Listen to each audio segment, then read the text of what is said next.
예고된 요한의 출생. 누가복음 1장 1절에서 25절 말씀입니다.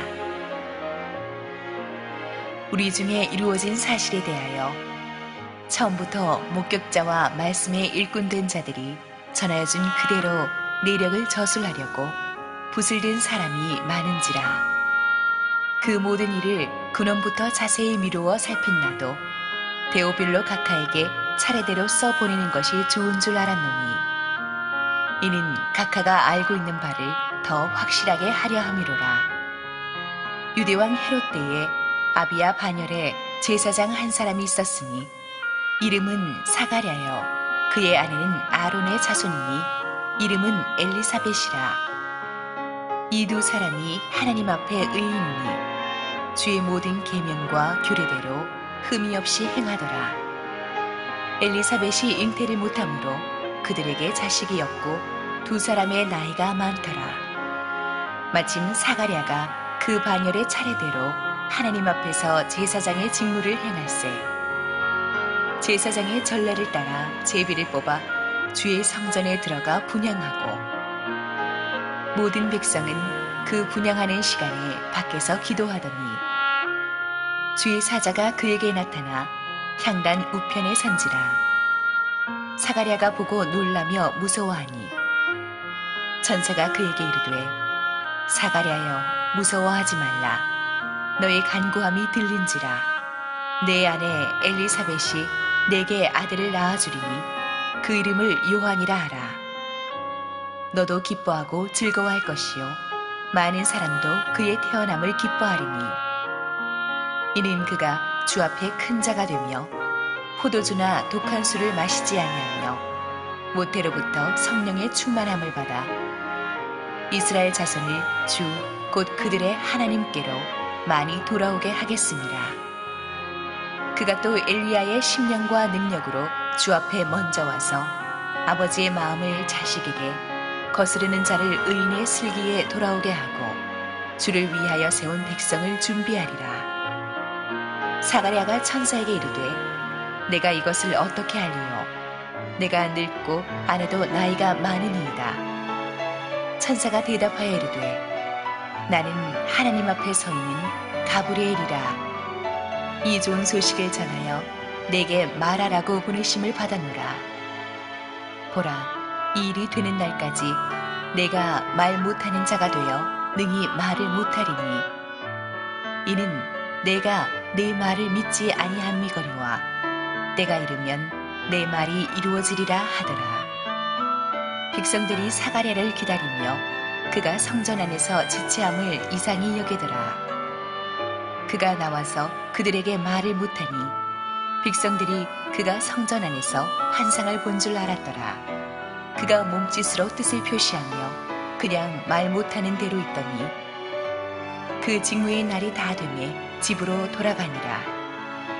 이후에 그의 아내 엘리사벳이 잉태하고 5달 동안 숨어 있으며 이르되, 주께서 나를 돌보시는 날에 사람들 앞에서 내 부끄러움을 없게 하시려고 이렇게 행하심이라 하더라.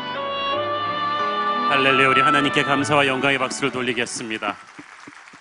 축복된 주일 아침, 우리 예배 자리에 나오신 여러분 모두를 축복하고 환영합니다. 우리 함께 기도하시고 하나님의 말씀 보겠습니다. 사랑하는 아버지, 은혜 감사합니다. 오늘부터 우리 누가복음 강해 설교 시리즈가 시작되는데, 하나님 하늘 문을 여시고 예수님의 이 땅에서의 생애를 보면서 우리 다시 한번 예수님을 본받는 시간 되게 하여 주옵소서. 부족한 죄인을 주님의 은혜의 휘장 뒤에 감추시고 오직 주님의 음성만을 들려주옵소서. 예수님의 이름으로 기도했습니다. 아멘. 올해 우리 교회 표어가 예수님을 본받아입니다. 예수님을 본받기 위해서는 이 땅에서 예수님이 어떻게 사셨는지를 이 누가복음을 통해서 다시 한번 살펴보기를 원합니다. 한 1년 넘는 시간 동안 우리가 이 또 누가복음 이 강해 설교를 또 진입하도록 하겠습니다. 누가복음을 오늘 일단은 개요하면서 약간의 소개를 드리겠습니다. 누가복음은 첫째로 이 인간적인 치밀함과 이 성령의 감동이 퓨전된 그런 책이라고 하겠습니다. 사복음서 중에서 누가는 독보적인 위치를 가지고 있습니다. 왜냐하면 이 사람이 의사였고 역사학자였습니다. 의사도 꼼꼼한데 역사학자도 꼼꼼해요. 둘을 합쳐놨으니까 이 사람이 얼마나 꼼꼼하겠어요. 그래서 누가복음에 보면은 이 육가 원칙에 입각해서 언제 어디서 누가 무엇을 어떻게가 정확하게 기록된 게 많습니다. 그래서 누가복음을 보고 많은 학자들이 다른 복음서의 연대도 많이 추측하는 경우가 많았습니다. 1절, 2절 쭉 읽어보면은 이미 예수님의 생애를 기록으로 담은 시도들이 누가가 살아있을 때도 많았음을 보여줍니다. 그런데 누가가 그것들을 다 검토한 뒤에 미비한 점들을 철저하게 보완했던 것입니다.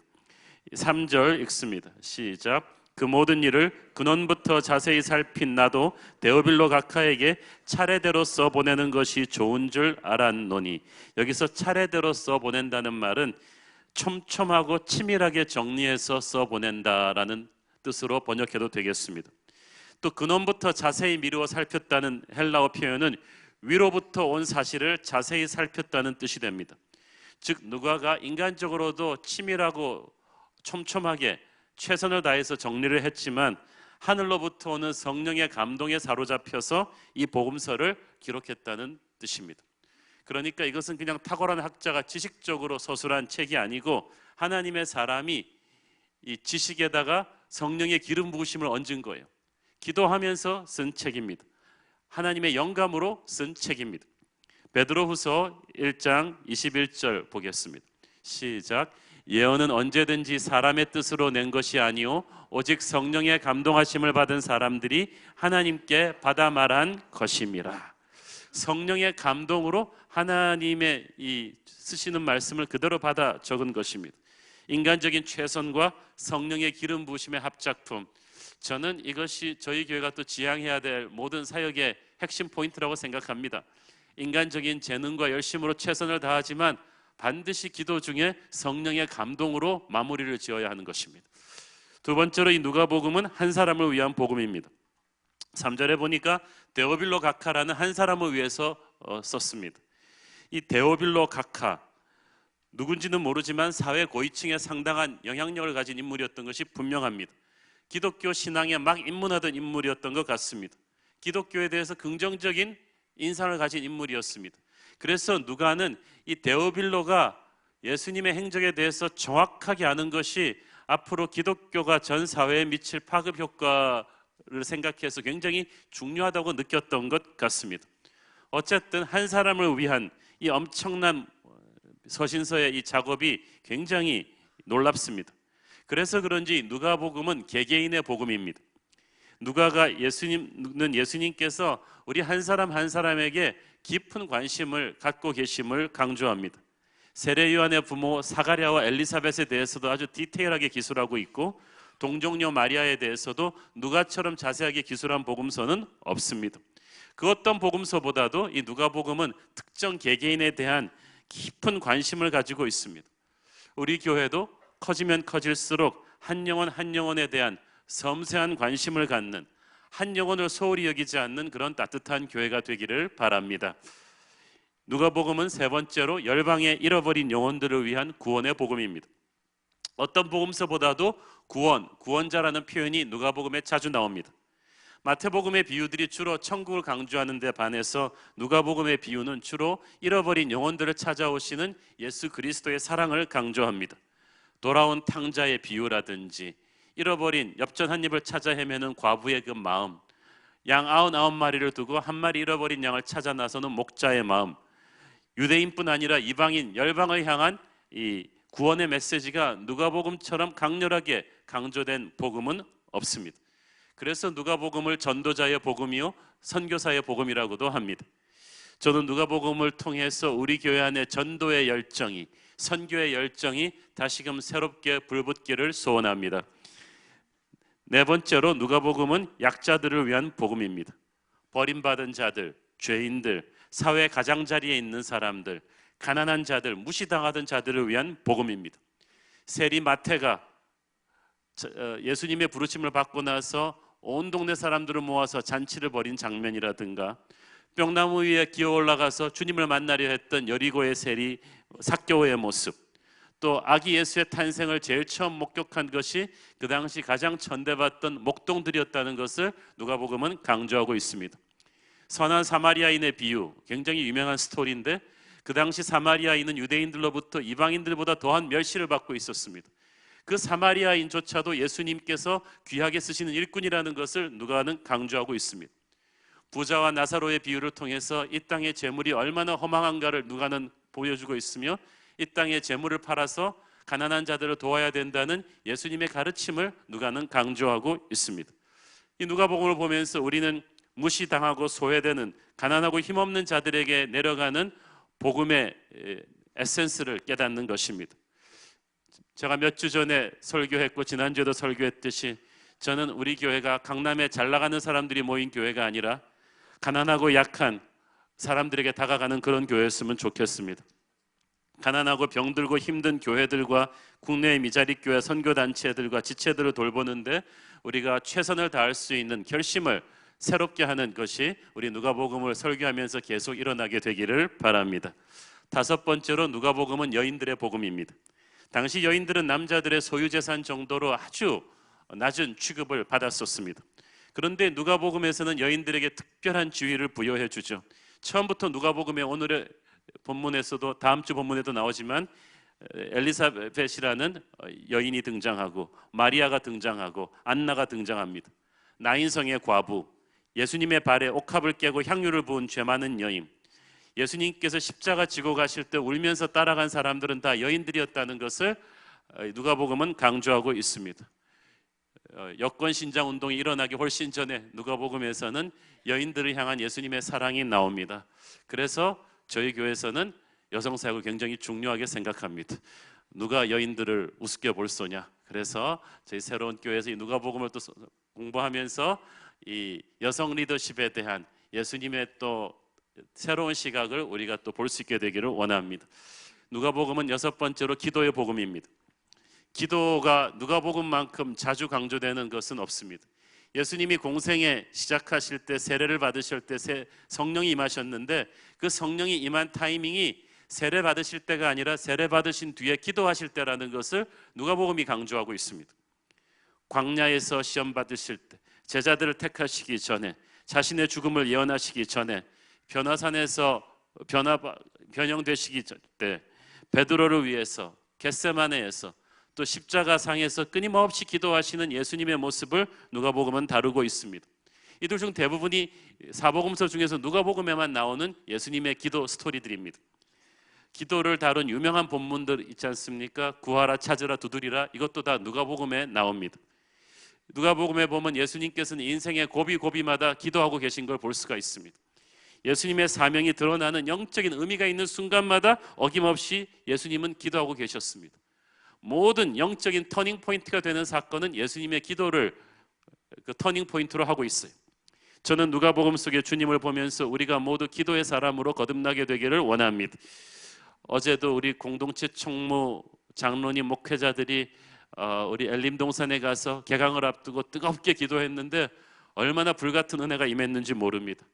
우리는 기도보다 회의를 너무 많이 했어요. 기도보다 걱정, 근심을 더 많이 했습니다.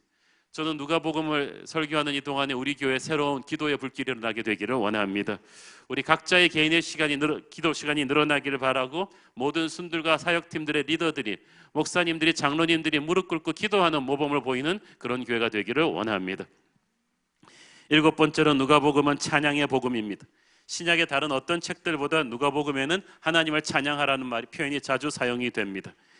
이 동정녀 마리아의 노래나 세례 요한의 아버지 사가랴의 창가 같은 신약 성경의 찬송시들이 누가복음에 굉장히 많이 나옵니다.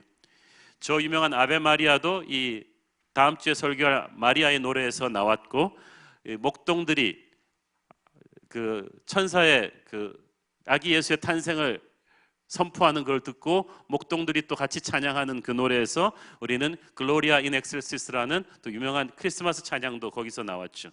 누가복음에는 유달리 찬양하라는 말이 많이 나오고 기쁘다, 즐겁다라는 표현이 자주 나옵니다. 누가복음은 찬양의 복음이요, 영적인 기쁨과 축제의 복음인 것입니다. 저는 누가복음을 통해서 우리 교회 안에 성령이 주시는 찬양과 기쁨이 넘쳐나기를 축원합니다. 누가복음은 마지막으로 성령의 복음입니다. 구세주의 오심을 예비하는 데 있어서 항상 이 엘리사벳도 마리아도 성령 충만한 채로 세례 요한을 배웠고 아기 예수를 배웠다는 것을, 성령의 음성을 듣고 태교를 했다는 것을 누가복음이 강조하고 있습니다. 누가는 성령께서 예수님의 일생과 사역에 항상 한 걸음 한 걸음 함께 했음을 강조합니다. 성령 충만하신 예수님께서 성령에 이끌려 광야로 시험 받으러 가셨고, 예수님은 성령의 권능으로 그 시험을 이기셨습니다. 예수님은 말씀을 전하시고 공생애 시작하시면서, 사역 시작하시면서 주의 성령이 내게 임하셨다는 것을 선포하십니다. 너희들은 구하라, 그러면 천부께서 성령을 주실 것이라고 누가복음은 말합니다. 사복음서 중 유일하게 예수님 승천하시기 전에 오실 성령을 기다리라는 말씀하신 게 바로 누가복음입니다. 왜냐하면 사복음서 바로 그 다음에 나오는 사도행전, 성령행전의 저자가 바로 누가거든요. 그래서 많은 사람들이 누가복음을 사도행전의 전편이라고 합니다. 사도행전이 오신 성령을 다루었다면 누가복음은 오실 성령을 계속해서 말씀하고 있습니다. 저는 누가복음을 설교하면서 우리 교회 안에 몇 년 전 사도행전 강해 설교할 때와 같은, 아니 그 이상의 성령의 불길이 교회 전체로 번져나가게 될 것을 기도합니다. 여기까지가 서론이고, 이제부터 함께 누가복음의 문을 열기로 하겠습니다. 어떤 분은 지금까지 서론이면 언제 설교가 끝나는 거야? 세례 요한의 부모 사가랴와 엘리사벳을 오늘 다루도록 하겠습니다. 세례 요한은 예수님의 그 사촌이라고 할 수 있죠. 6개월 먼저 태어나서 예수님의 오실 길을 준비한 사람입니다. 구약시대 선지자의 마지막이라고도 할 수 있는 인물이죠. 이 세례 요한이 태어나던 때는 5절을 보니까 유대왕 헤롯 때였습니다. 복음서에 헤롯이라는 사도행전까지 사람이 한 4명 나오는데요, 다 다른 사람인데 다 나쁜 사람이라고 보면 됩니다. 그야말로 오늘 나오는 헤롯도 폭군 중에 폭군입니다. 아내를 9이나 두었고 그 중에 하나는 별 이유 없이 처형해버릴 정도로 아주 충동적이고 잔인한 인물입니다. 안 그래도 로마의 식민지 생활을 하면서 생활이 척박했는데, 아니 이 유대 자치구의 왕까지도 이 정도였으니까 당시가 얼마나 암흑기였는가를 우리가 알 수가 있습니다. 게다가 영적 지도자들은 종교적인 매너리즘에 사로잡혀 있었고, 그 당시 부유한 권력층과 결탁해서 부패가 상상을 초월했어요. 그냥 예배를 드린다는 것이 너무나 매너리즘에 찬 예배였습니다. 하나님께서 그래서 너무 화가 나셔서 이스라엘에게 침묵하셨습니다. 400년 동안 어떤 선지자도 나타나지 않았어요. 하나님의 말씀이 전해지는 통로가 선지자인데 아무 선지자도 나타나지 않은 400년의 영적인 암흑기가 말라기 때부터 세례 요한 때까지 계속된 거예요. 아무리 패역한 하나님의 백성이라고는 하지만 하나님이 말씀을 안 주시니까 너무나 답답한 거예요. 아모스 8장 11절 시작. 주 여호와의 말씀이니라. 보라, 날이 이를지라. 내가 기근을 땅에 보내리니 양식이 없어 주림이 아니며 물이 없어 가람이 아니요 여호와의 말씀을 듣지 못한 기갈이라. 말씀이 풍성한 때는 그 고마움을 잘 모르는데, 하나님의 백성들이 마지막 때에 겪는 고통은 살아있는 하나님의 말씀을 못 듣는 거예요. 이렇게 설교들이 많은데 홍수 때 먹을 물이 없다고 살아있는 하나님의 말씀을 듣지 못한 거예요. 하나님의 백성이 하나님의 말씀을 듣지 못하고 무성한 사람 소리들만 듣고 있으면요, 너무 혼란스럽고 불안하고 두렵고 우울합니다. 얼마나 고통스러운지 모릅니다. 하나님께서 그 영적 암흑기를 400년 동안 주셨다가 마침내 그 백성에게 말씀을 주시는데, 그 말씀의 전달자가 바로 이제 사가랴와 엘리사벳을 통해서 태어날 세례 요한입니다. 6절을 보니까 세례 요한의 부모가 되는 사가랴와 엘리사벳의 그 소개가 나옵니다. 6절 읽습니다. 시작. 이 두 사람이 하나님 앞에 의인이니 주의 모든 계명과 규례대로 흠이 없이 행하더라. 이 사가랴가 제사장이었거든요. 그 당시 2만 명이 넘는 제사장들이 24개의 그룹으로 나누어져서 각 그룹마다 1년에 한 주에 2번씩, 그러니까 1년에 도합 2주씩 성소에서 섬겼습니다. 중요한 것은 이 사람이 그 수많은 제사장들의 하나로서 신실하게 섬겼던 거예요. 제사장이 많았지만 다 신실하지는 않았어요. 그런데 이 사람은 그 많은 제사장들 중에서 하나님 앞에 의인이었다. 경건한 사람이었다. 세상 사람들이 뭐라 그러든지 간에 이 사람은 하나님을 예배하는 일에 혼신을 다한 사람이었다. 그래서 하나님이 쓰신 거예요. 여러분, 그래서 옆에 사람들이 다 이상하게 산다고 여러분도 같이 그렇게 묻어가지 말고 여러분은 하나님 앞에 신실하셔야 됩니다. 그럼 하나님이 보고 계세요. 그런데 이 사가랴와 엘리사벳에게 한 가지 뼈저린 아픔이 있었습니다. 7절 시작. 엘리사벳이 잉태를 못함으로 그들에게 자식이 없고 두 사람의 나이가 많더라. 지금도 그렇지만 그 당시 사람들에게는 자식이 없는 것은 큰 재앙으로 여겨졌습니다. 하나님이 저주한다고까지 여겨질 정도여서 자식이 없을 경우 아내와 이혼하고 재혼해서 아이를 낳는 것을 당연시 여기던 그런 사회 풍조였습니다. 그러니까 사가랴와 엘리사벳이 얼마나 힘들었겠어요. 중요한 것은 이들이 하나님 앞에 인정받은 의인이었다는 사실이죠. 여기서 우리는 뭘 배워요? 이 사람들의 죄 때문에 애를 못 가지는 게 아니에요. 많은 사람들은 쉽게 그렇게 판단해 버려요. 애를 못 가져? 날 때부터 장애야? 그러면 자기 부모나 이 사람이 죄를 지어서 그럴 거야 라는 인과응보적 사상이 유대인들한테 아주 팽배해 있었어요. 그러나 사가랴와 엘리사벳은 하나님 앞에 경건한 사람이었는데도 늙도록 아이를 갖지 못했다. 여러분도 어떤 시련을 겪을 때 내가 하나님에게 죄를 지어서 이런 고난을 받는다고 생각하지 말기를 바랍니다. 물론 그런 고난도 있지만 대부분 그런 거 아닙니다. 오히려 하나님의 우리가 모르는 놀라운 뜻을 드러내기 위한 고난입니다. 사실 이 험한 세상 가운데서 하나님 열심히 섬기며 사는데 큰 복은 못 받을지언정 세상 사람들 다 누리는 평범한 복, 아기 낳는 거, 이것도 누리지 못할 때 사실 큰 시험 들 수 있죠. 그런데 사가랴와 엘리사벳이 하나님을 원망하지 않습니다. 포기하지 않습니다. 그러니까 하나님이 그들에게 축복을 주십니다. 그것도 그냥 아기가 아니라 예수 그리스도의 앞길을 준비하는 놀라운 축복의 아이를 태어나게 하십니다. 여러분, 하나님을 신실하게 섬기는 사람도 세상 사람들이 누리는 평범한 축복도 누리지 못하는 아픔이 올 수도 있어요. 그렇지만 견디십시오. 하나님은 반드시 그의 신실한 백성을 축복하실 것입니다. 야고보서 1장 12절 시작. 시험을 찾는 자는 복이 있나니 이는 시련을 견디어낸 자가 주께서 자기를 사랑하는 자들에게 약속하신 생명의 면류관을 얻을 것이기 때문이라. 아멘. 주께서 자기를 사랑하는 자들에게 주신 생명의 면류관을 주실 것이다. 하나님은 사가랴와 엘리사벳 부부를 잊지 않으셨어요. 그렇기 때문에 하나님 이 엘리사벳과 사가랴 부부는 절망하지 않는 거예요. 자, 마침내 사가랴와 엘리사벳 부부 인생의 일생일대의 엄청난 사건이 일어납니다. 8절부터 11절 함께 읽겠습니다. 시작.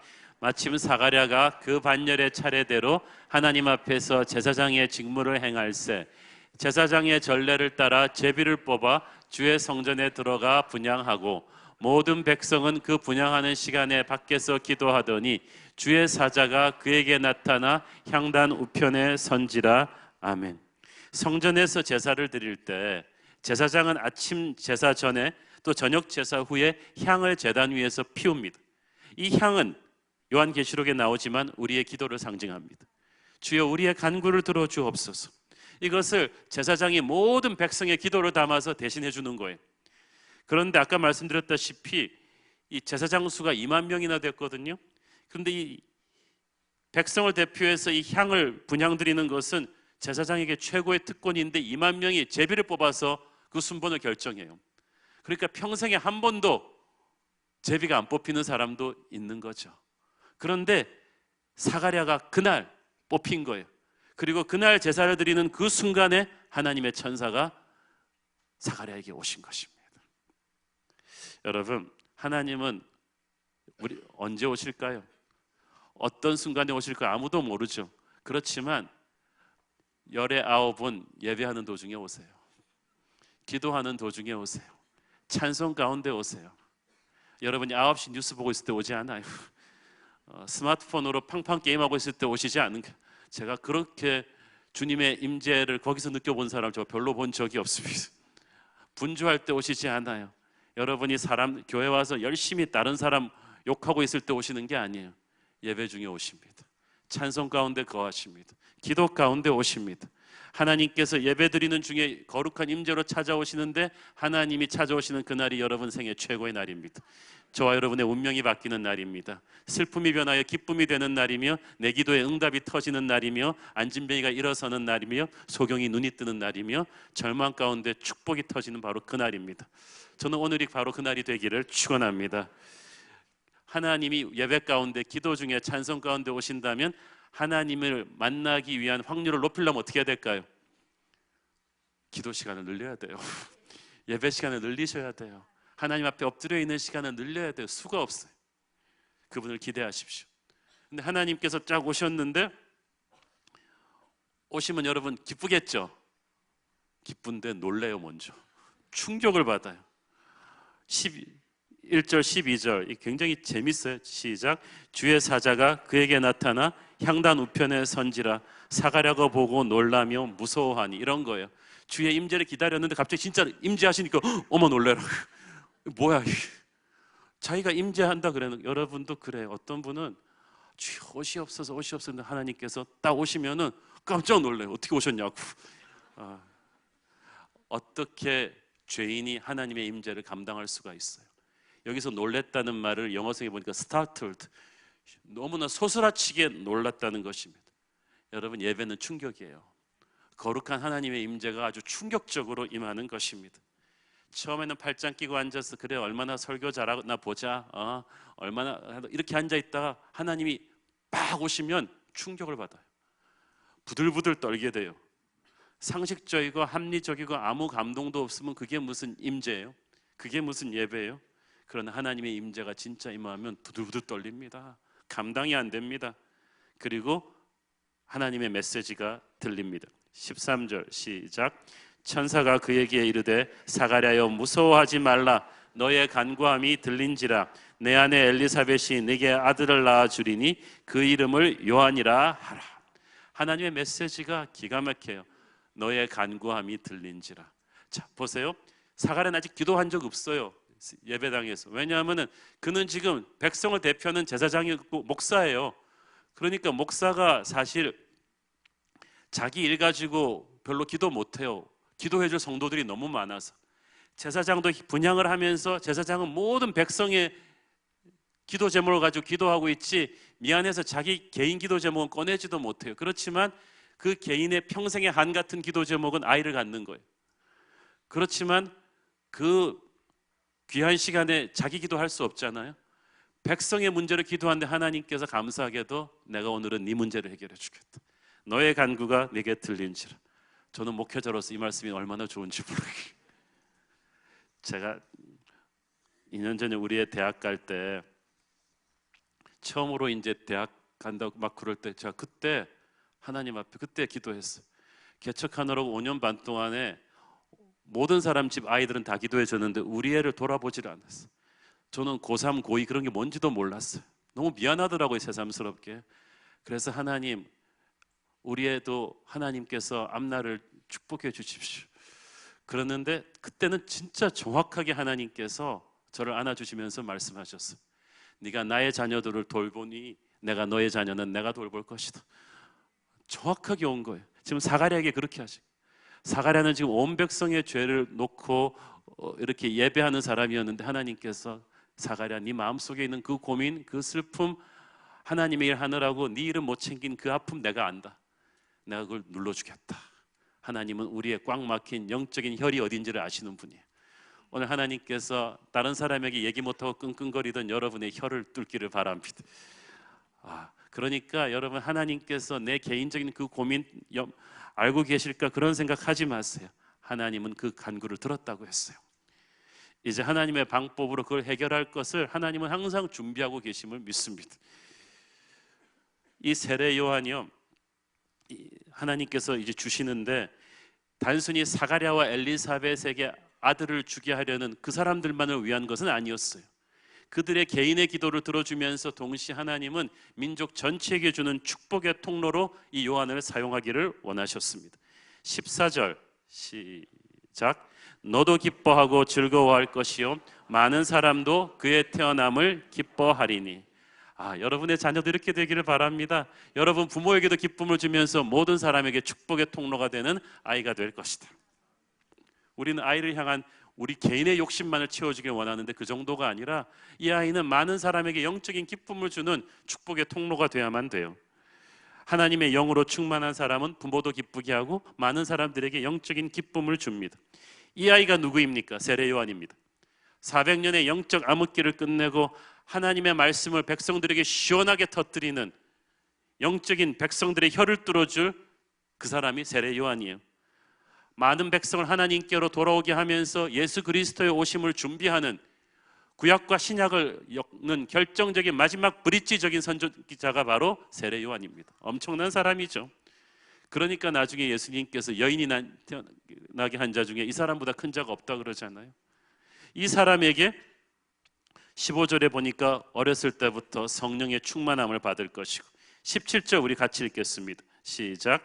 그가 또 엘리야의 심령과 능력으로 주 앞에 먼저 와서 아버지의 마음을 자식에게 거스리는 자를 의인의 슬기에 돌아오게 하고 주를 위하여 세운 백성을 준비하리라.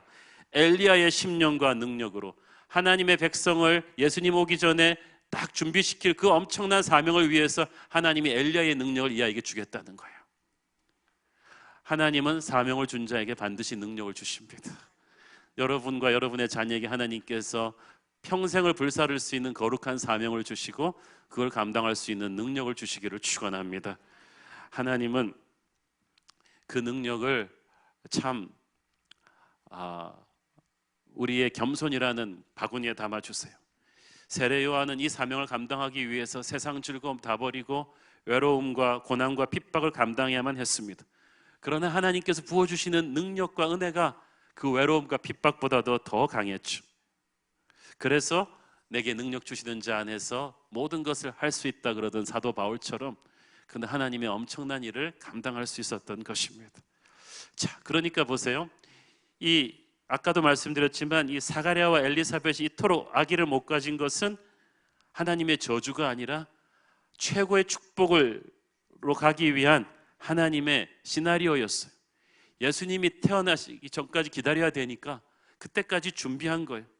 그러니까 여러분 지금 우리를 너무 힘들게 하고 있는 어떤 불행과 아픔이 있다면 그것이 우리가 모르는 어떤 하나님의 축복의 실타래로 가는 과정임을 저와 여러분은 믿으셔야만 됩니다.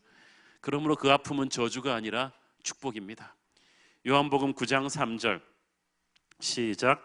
예수께서 대답하시되 이 사람이나 그 부모의 죄로 인한 것이 아니라 그에서 하나님이 하시는 일을 나타내고자 하심이라.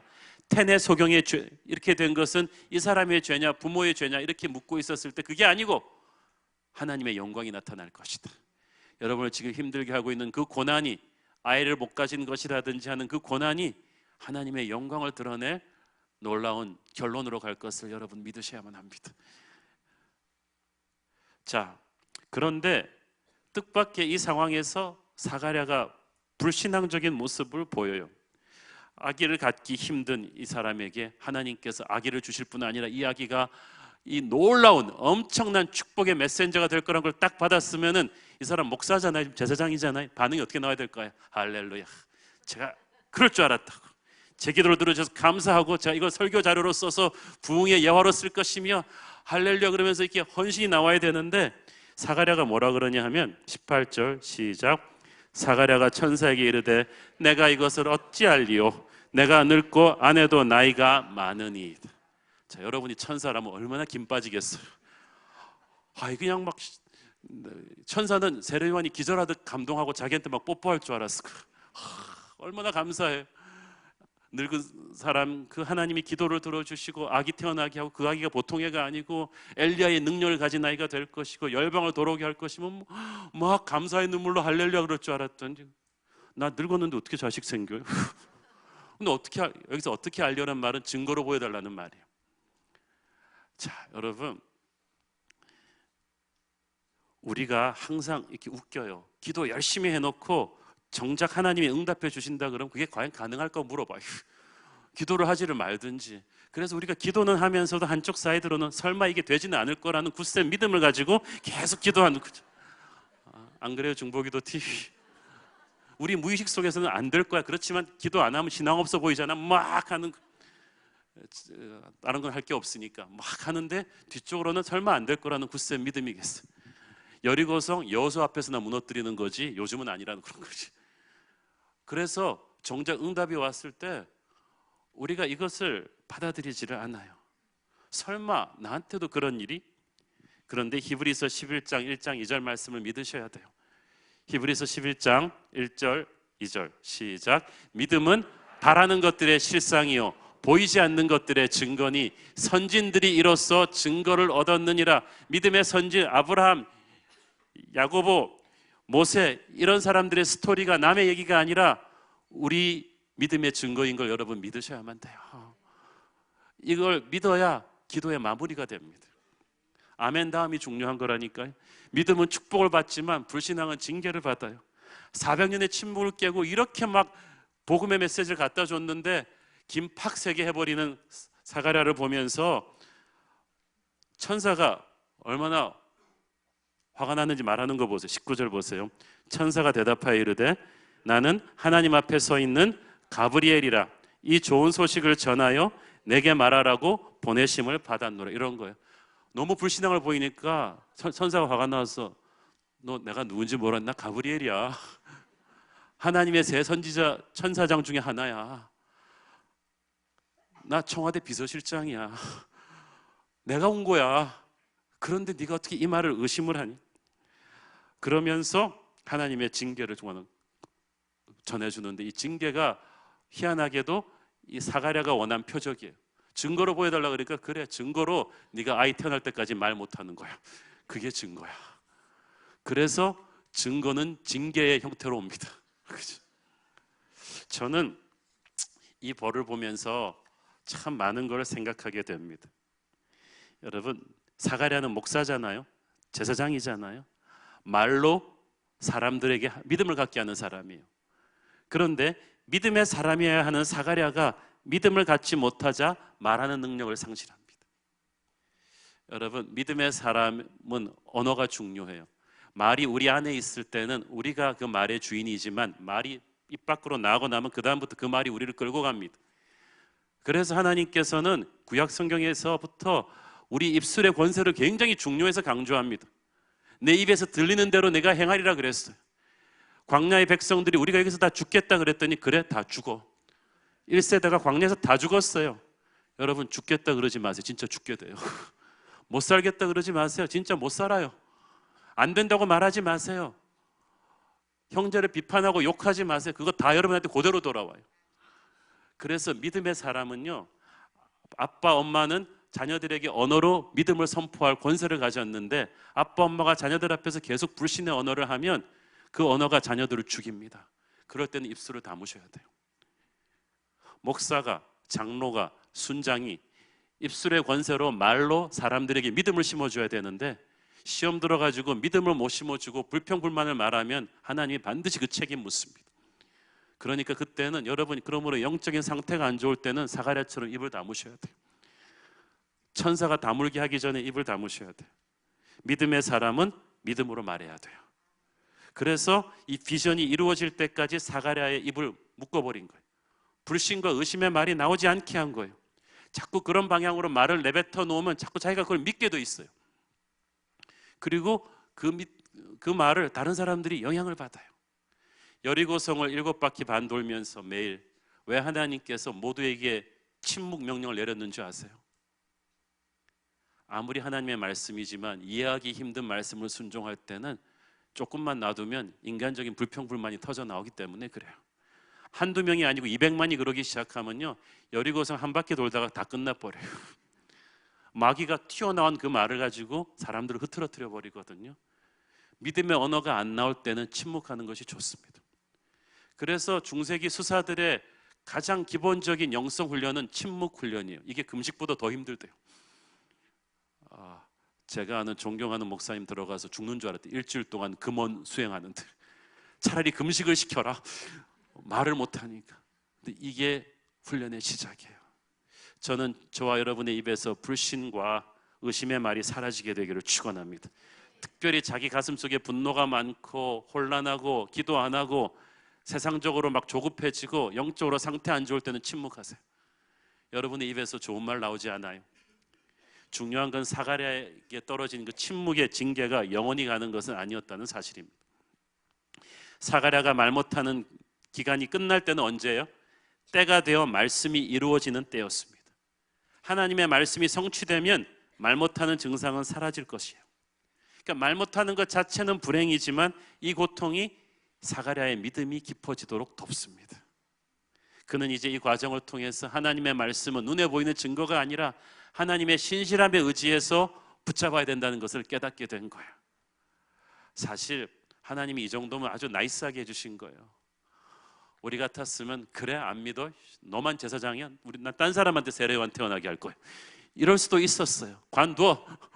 그런데 젊은 부부도 많아. 딱 끝냈을 거예요. 그런데 축복의 약속을 거두지는 않으셨어요. 하지만 징계의 시간을 거쳐서 그 약속을 거둬먹게 하십니다. 약속의 땅은 들어가요. 그러나 불신의 사람은 광야를 거쳐서 들여보냅니다. 광야에 얼마만큼 있느냐? 그거는 그 사람의 불신의 크기, 교만의 크기예요. 빨리 깨어지고 빨리 회개하고 빨리 돌아오면 하나님은 그 광야를 빨리 끝내십니다. 어떤 사람은 몇십 일에 끝내고 어떤 사람은 40년 가고 그래요. 그러나 중요한 것은 약속의 땅이 캔슬되는 건 아니다. 우리 영이 깊어지고 이 시간을 통해서 성숙해지고 단단해져서 약속의 땅을 감당할 만한 그릇이 되는 거예요. 교회도 그런 것 같습니다. 이 교회가 한 단계 높은 약속의 땅으로 갈 때는 반드시 어떤 고난과 아픔의 광야를 거쳐요. 이를 통해서 우리 안에 교만이 깨어지고 세상적인 조급함과 분노와 이런 것들이 정결케 되면서 더 단단하고 아름답게 만들어서 약속의 땅으로 진입시키는 줄을 믿습니다. 22절 계속해서 읽습니다. 시작. 그가 나와서 백성들에게 말을 못하니 백성들이 그가 성전 안에서 환상을 본 줄 알았더라. 그가 몸짓으로 뜻을 표시하며 그냥 말 못하는 대로 있더니 벌써 사가랴가 하나님 만나고 나온 줄을 백성들은 보고 알았어요. 단순히 말만 못하는 게 아니라 하나님의 영광이 너무나 가득한 거예요, 이 사람한테. 여러분이 얼마나 많이 기도하느냐 이런 거 광고할 필요 없어요. 나 하루에 12시간 기도해. 뭐 나 소나무 뽑았어. 이런 말 할 필요 없어요. 기도하고 나오면 하나님의 채취가 느껴져요. 향수 가게에 있다 나오면 그 사람에게는 향수가 나요. 하나님의 임재를 체험하는 사람에게는 하나님의 향기가 납니다. 시내산에서 모세가 하나님을 만나고 나니까 사람들이 다 알았다고 했어요. 교회 왔다고 다 하나님 만나는 게 아니에요. 교회 와서 딴 생각하고 잡담하고 하나님을 만나지 않고 사람을 만나고 간 사람은 세상적인 냄새가 가득 남아있어요.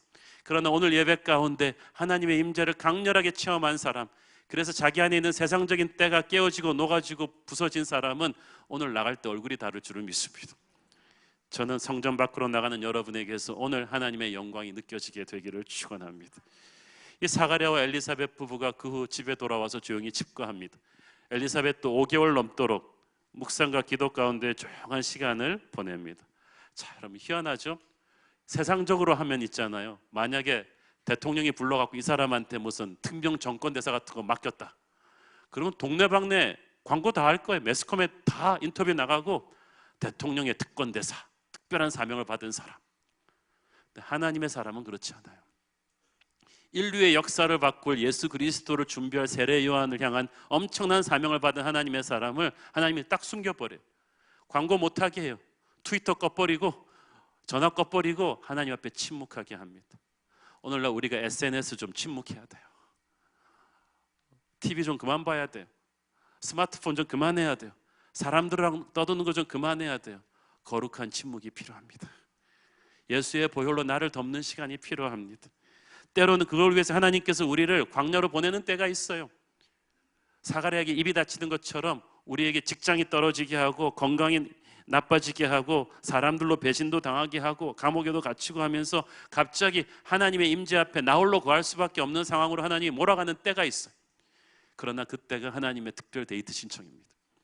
시편 91편 1절 말씀 시작. 지존자의 은밀한 곳에 거주하며 전능자의 그늘 아래에 사는 자여.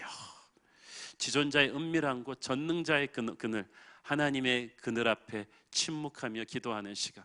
저는 예수님을 본받아라는 표현을 선포한 올 한 해 우리 새로운 교회가 더 많은 사역을 벌리는 것보다 모든 사역의 팀장 리더들이 때를 얻든지 못 얻든지 가서 모여서 기도하고 침묵하는 시간이 많았으면 좋겠습니다. 우리가 예수 믿는 사람들이 그동안 말이 너무 많아요. 쓸데없는 말들이 너무 많아요. 너무 경박하고 너무 공격적이고 비판적이고 불평불만하는 험담하는 세상적인 말들을 너무 많이 해요. 하나님의 임재를 체험하는 시간이 적어서 그렇습니다. 저는 올 한 해 우리가 하나님의 임재 앞에 좀 더 많이 엎드리는 그런 교회가 되었으면 좋겠습니다. 이 힘든 시간을 그렇게 하나님의 임재 앞에 엎드리며 지나고 나면 축복의 때가 반드시 옵니다. 슬픔이 변화해 기쁨이 되는 때가 옵니다. 세례 요한이 태어나는 때가 옵니다. 그러므로 엘리사벳은 고난의 시간 속에서도 그 오지 않은 새벽을 바라보면서 기쁨으로 찬양했던 거예요. 그 힘을 가지고 오늘의 고통을 견딘 거예요. 영성은 바로 그거예요. 믿음의 눈으로 아직 오지 않은 축복의 미래를 선포하는 것입니다. 그걸 선포하면서 이 힘든 오늘을 견디는 저와 여러분 되기를 축원합니다. 기도하겠습니다. 사랑하는 아버지, 은혜를 감사합니다. 주의 임재 앞에 우리가 침묵하게 하시고 하늘의 영광 앞에 엎드리게 하시고 우리 안에 있는 세상의 때가 하나님의 강렬한 임재로 인하여 씻겨나가게 하여 주옵소서. 예수님의 이름으로 기도했습니다. 아멘.